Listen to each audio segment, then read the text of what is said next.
সবাইকে ফিয়াতা টকারে আরো একবার স্বাগত। আজ আমি যখন আমার ব্যালকনির গাছগুলোতে পানি দিতে আসলাম, ঠিক ওই সময় আমার দু একটা গাছ এমন একটা অবস্থায় আছে যে তারা সজীব নেই, গাছগুলোর মধ্যে কোনো প্রাণ নেই। সেই গাছগুলোতে পানি দেওয়া এবং গাছটাকে কয়েকদিন থেকে আমি একটু অবজার্ভ করছি, সেই বিষয়গুলো নিয়েই মনে হলো আপনাদের সাথে একটু কথা বলি। হয়তো এই ঘটনার মধ্যে দিয়ে আমাদের মানুষের মাঝেও কিছু একটা সাদৃশ্য রয়েছে, সেই বিষয়টা আমার মাথায় করে একটু স্ট্রাইক করলো, সেই জায়গাতে একটু শেয়ার করতে চাচ্ছি। হয়তো আপনাদের মধ্যেও এক ধরনের উপলব্ধি হলেও হতে পারে। তো আমরা যারা ছাদ বাগান করি কিংবা বাসার ব্যালকনিগুলোতে গাছ লাগাই, সেটা তো আর বৃহৎ পরিসরে হয় না, অন্তত ব্যালকনির গাছপালা হয়তো সিলেক্টিভ কিছু ভালো লাগার গাছ, ফুলের গাছ, ফলের গাছ রাখি। তো আমি মাঝে একটা গাছ কিনলাম, গাছটা আমার দেখে ভীষণ ভালো লাগলো। চারিদিকে ফুলে ভরা, পাতায় ছড়ানো একটা গাছ নিয়ে এসে যখন আমি ব্যালকনিতে সেটা সেট করলাম, আমার নিজেরও দেখতে ভালো লাগতো এবং বাসায় কম বেশি যারাই আসছে খুব পছন্দ করতো। হঠাৎ একদিন দেখি গাছটা একেবারেই ফুল মরে গেল, ধীরে ধীরে পাতাগুলোও মরে গেল, একেবারে শুষ্ক হয়ে গেল। গাছটার মধ্যে আর কোনো প্রাণ নেই। অনেক খারাপ হয়ে গেল, কারণ খুব শখ করে কিনেছি এবং সুন্দর একটা গাছ। তো প্রায় দিনই আমি যখন পানি দেই গাছগুলোতে বা আসি, ওই গাছটার দিকে যখনই চোখ যায় একরকম একটা কষ্ট অনুভব করি, কিন্তু আমি কোনোভাবেই গাছটাকে তুলে ফেলছি না। আমার টবের মধ্যে গাছটা ফাইনালি যখন আমি দেখছি বেশ কিছুদিন পরে, ওই শুকিয়ে যাওয়ার পরেও, তখন দেখছি যে ওটার চারাটাও উঠে যাচ্ছে, মানে একেবারে শেকড় যে মাটিতে গেঁথে থাকে সেটাও নেই, অনেক আলতো অবস্থায়। মানে চাইলে আমি সেটাকে আলতো করে ফেলে দিতে পারি, সেখানে অন্য কোনো গাছ লাগাতে পারি, কিন্তু আমার মনটা টানলো, মনে হলো রেখে দিই।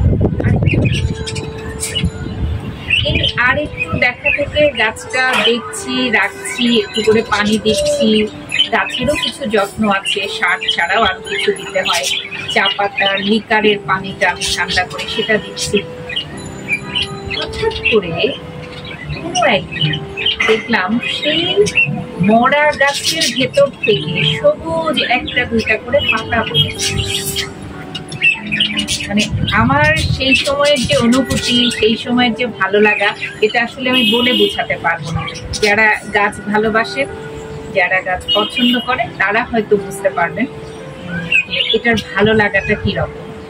তো অনেক বেশি ভালো লাগলো, আমার মনের মধ্যে একটু একটু করে আশা দেখা দিল যে না, ও মনে হয় আবার প্রাণ ফিরে পাবে।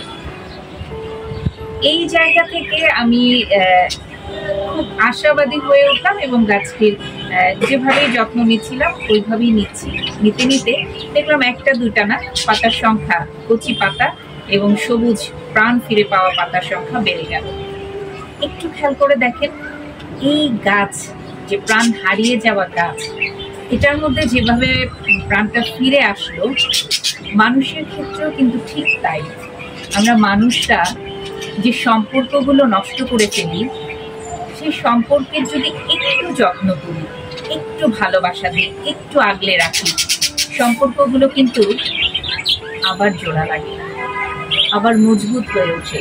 যে বন্ধনগুলো ঢিলে ঢালা হয়ে যায়, সে বন্ধনগুলো মজবুত হয়ে যায়। প্রয়োজন শুধু ভালোবাসা, প্রয়োজন শুধু আগলে রাখা।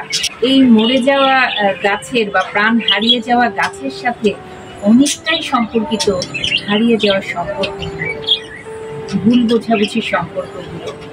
আমরা যদি আমাদের ভুল বুঝতে পেরে আমাদের সম্পর্কটাকে আবার যদি সুন্দরভাবে রূপ দিতে চাই, তাহলে তার একটু যত্নের প্রয়োজন। যে কোনো সম্পর্কের গুণন জানতে হয়, এটা খুব জরুরি। সবকিছুরই যত্নের প্রয়োজন হয়, কোনো কিছুর যত্নের অভাবে থাকে না। আপনি দামি একটা জিনিস কেনেন, আপনি কোনো একটা প্রয়োজনীয় জিনিস কেনেন, আপনি অবহেলায় ফেলে রাখেন, সেটা একেবারেই নষ্ট হয়ে যায়, ধুলো জমে যায়। ধুলোগুলো ঝাড়তে হয়, সম্পর্কগুলোকে আগলাতে হয় এবং মন থেকে, ভেতর থেকে। আপনি যদি কখনো ভেতর থেকে কোনো কাজ করেন, ভেতর থেকে যদি সম্পর্কের যত্ন করেন, সেই সম্পর্ক কখনোই নষ্ট হবে না। আর অবশ্যই উভয়কেই যত্নশীল হতে হয়। শুধু একজন যত্ন করলো আর একজন পায়ে ফেললো তাহলেও হয় না। সম্পর্ক যেহেতু দুজন মিলে, যত্নটাও করতে হয় দুজন। আমি সেই গাছটি দেখাচ্ছি। এই সেই গাছ, দেখতেই পাচ্ছেন চারপাশটা দেখে মনে হচ্ছে পুরো খড়কুটো আর নিষ্প্রাণ, একেবারেই প্রাণ নেই। কতটা নিষ্প্রাণ দেখেন যে গাছটা একেবারেই বলতে গেলে এটা আর এর যে শেকড়টা সেটা কিন্তু ভেতরে গাঁথা নেই, একদম আলতো আলতো করেই আমি আপনাদের দেখেন একটু দেখাচ্ছি যে জিনিসটা আবারও আমি এরকম বসিয়ে দিয়েছি। এভাবেই আমি এটার পরিচর্যা করছিলাম, কোনো না কোনো একটা পাশ থেকে তার কানেকশন মাটির সাথে আছে সেভাবেই, এবং সেই আশায় আমি রেখে দিয়েছি। এবং পরবর্তীতে এই তার ফলাফল দেখেন, সবুজ পাতায় একটু একটু করে একটা দুটা করতে করতে কতগুলো সবুজ পাতা বেরিয়েছে।